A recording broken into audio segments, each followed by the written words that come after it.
প্রযুক্তি আমাদের জীবনের একটা অবিচ্ছেদ্য অংশ হয়ে উঠেছে, কিন্তু যতই প্রযুক্তি আমাদের অবিচ্ছেদ্য অংশ হয়ে উঠুক না কেন, আমাদের বেশ কিছু ব্যাপারে কিন্তু সচেতন থাকা প্রয়োজন, বিশেষ করে এর অপব্যবহার সম্পর্কে। অনেকে ডেটা চুরি হয়ে যাচ্ছে, অনেকে সাইবার সিকিউরিটি সম্পর্কে ঠিকঠাক মতো ওয়াকিবহাল থাকতে পারছেন না, অনেকে আবার দেখা যাচ্ছে সাইবার বুলিংয়ের শিকার হচ্ছেন। এই সবগুলো বিষয়ে সচেতনতা খুবই গুরুত্বপূর্ণ।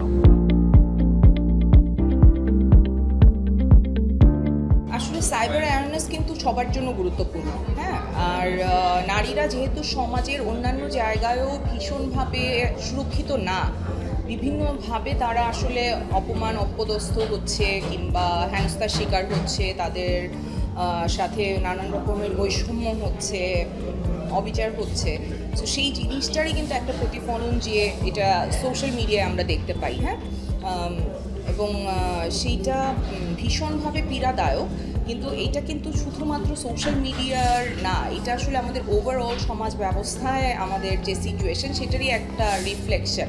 সো ওই জায়গাটা আমার কাছে মনে হয় যে যখন আমাদের সোশ্যাল সিস্টেমে মেয়েদেরকে সম্মানটা ঠিক করে দেওয়া হবে এবং সে তার অধিকার এবং স্বাধীনতা ঠিক করে বুঝে পাবে, তখন আসলে সাইবার বুলিং বা সাইবার যে ধরনের ইন্ডাস্ট্রিজের শিকার তারা হচ্ছে বা ক্রাইমের যেই শিকারগুলো তারা হচ্ছে, সেটার থেকে তাদের আসলে অনেকটা রিলিফ হবে। কারণ ক্রাইম তো ক্রাইম, তাই না? সো এটা যেই করুক না কেন, সেটা যে ক্রাইম এটা তাকে প্রথমে বুঝতে হবে।